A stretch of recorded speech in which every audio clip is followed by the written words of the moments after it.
بسم الله الرحمن الرحيم والفجر وليال عشر والشفع والوتر. بسم الله الرحمن الرحيم. الحمد لله رب العالمين، وصلى الله وسلم وبارك على نبينا محمد وعلى آله وصحبه أجمعين. ما بعد، أيها الإخوة والأخوات، السلام عليكم ورحمة الله وبركاته. إلهي baa mahad iskale tabaaraka wa tacaala, mar walba nicmadiisu inagu cusub tahay. Wuxuu inoo abuuray inaan caabudno, cibaadadiisuna inay socoto ilaa inta aan ka geeriyoonayno, sida alla uu yidhi tabaaraka wa tacaala: wacbud rabbaka xataa yaأtiyaka alyaqiin.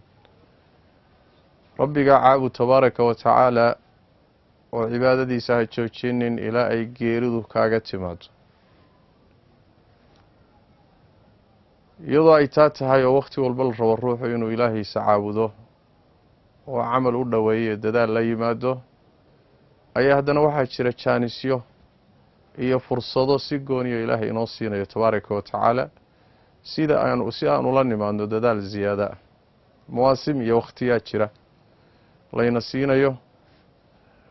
wakhtigan hadda aan joogno waxaan ku jirnaa 10kii bisha carafo ama bisha dilxija u horeeyey.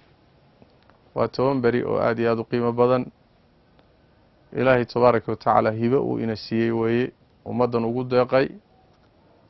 waa maalmo mudan inaysan ina dhaafin inagoo ishalmaansan ama adduunyada ku mashquulsan. jaaniskaas ayaa nabigeenu tilmaamay salawaatu rabbi wasalaamu calayhi, oo wuxuu leeyahay: maa min ayaamin alcamalu الصaalixu fiiha axabu ilى اllahi min hadihi اlayaam. ma jiro camal wanaagsan oo la sameeyo oo ilaahay uu ka jecel yahay 10kan beri camalka la samaynayo. si kale haddaan u dhahno, camal la sameeyo oo wanaagsan oo ilaahay loogu dhowaado wuxuu ugu fadli badan yahay, uguna ajir weyn yahay, ilaahayna ugu jecel yahay markii la sameeyo 10kan beri ee bisha carafa u horeeya. maalmo mudnaantaale weeye. markuu sidaa nebigu sal alla alayh wasalam saxaabada ugu sheegay baa waxay yidhaahdeen: rasuul ilaahayow, ma xataa jihaadka, yacni 10 beri oo jihaadkiiyo goobaha furinta lagu qaato iyo 10 beriyood acmaashan kale saalixa aad ku qaadato, ma 10kanaa ka fadli badan oo ma gaari kara miyaa? markaasuu nebigu wuxuu yidhi sal alla alay slam: xataa jihaadka camal saalix oo kale oo maalmahan la sameeyo ayaa jihaadka ka fadli badan.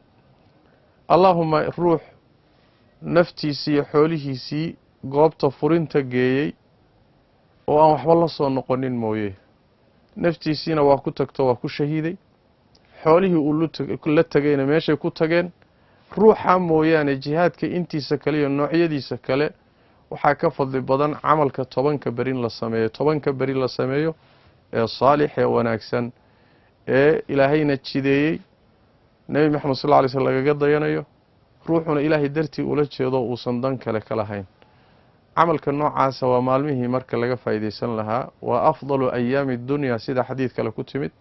adduunka maalmihiisa, sanadka maalmihiisa, maalmaha ugu fadli badan way. habeenadoodana allah ku dhaartay tabaaraka wa tacaala, wuxuu yihi: waalfajri walayaalin cashr. shay hadduu ilaahay ku dhaarto tabaaraka wa tacaala wuxuu kutusayaa shay yacni mudnaan leh oo weyn inuu yahay buu kutusayaa, shay ilaahay ku dhaartay tabaaraka wa tacaala. sidaas daraaddeed wax xusuusin inaan maalmahan ka faa'iidaysano. nebigu wuxuu yihi sal alla alay wasalam: waxaad badisaan ilaahay dikrigiisa oo tahliisha laa ilaaha ila allah, tasbiixdoo subxaana allaahi ah, xamdigoo alxamdu lilaahi ah, istikfaartoo yani astakfirullah ilaahu ii dembi dhaaf ah. dikrigaasi carabka badiya.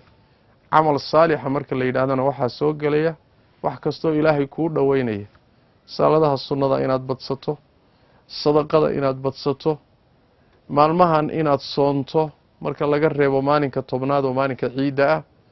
inta kale 9ka kale inaad soonto, in aad maalan waxa weye qur-aanka akhriskiisa badsato, carabkaagu inuu ilaahay dikrigiisa ku qoyanaado, dadka masaakiinta iyo dadka dhibaataysan inaad caawiso. camal saalixa marka la yidhaahdayo waxaa soo gelaya wax kastoo ilaahay loogu dhowaado oo alla jecel yahay tabaaraka wa tacaala. marka jaaniska aynu ka faa'iidaysanno, gaar ahaan soonka wuxuu isagu gooni ku sii yahay iyadoo la soomi karo 9 beriba la wada soomi karo sida saxda ah, haddana maalinka 9aad buu soonku mudnaan khaasa sii leeyahay. oo nebigeennu salawaatu rabbi wasalaamu caleyh wuxuu yidhi siyaamu yowmi carafa axtasibu cala allahi an yukafira asanata alatii qablah waasanata alatii bacdah. maalinkaa 9aad ee carafo ee xujaydu ay banka carafo taagan yihiin, maalinkaas inuu ruuxu soomo, dadka xujayda maaha laakiin dadka kalena xajka aadin, inuu ruuxu soomo oo soon la yimaado, wuxuu nebigu yuri sal alla alay wasalam, ilaahay waxaan ajir kaga sugayaa inuu ku dhaafo dembigii sanadkii hore iyo dembiga sanadka soo socdooda maalinkaas soonkeeda inuu ilaahay ku dhaafo tabaaraka wa tacaala. sidaas daraaddeed maalinkaana ugu yaraan haddaadan maalmaha kala soomin, maalinkaas 9aad soonkeeda insha allahu tacala inaad ku dadaasho ugu yaraan. cibaadaadkaana insha allah la badsado maalmaha, gaar ahaan habeenkuna fadli way leeyihiin, laakiin maalmaha fadli siyaada asiile. ilaahay tabaaraka wa tacaala 10ka dambe bisha ramadaan ayuu wuxuu geliyey habeenadeeda, leylatulqadri baa ku jirtee habeenadooda fadli siyaada alla siiyey. 10ka bisha carafo u horeysa ama bisha dilxijana maalmaheeda fadli siyaada alla siiyey.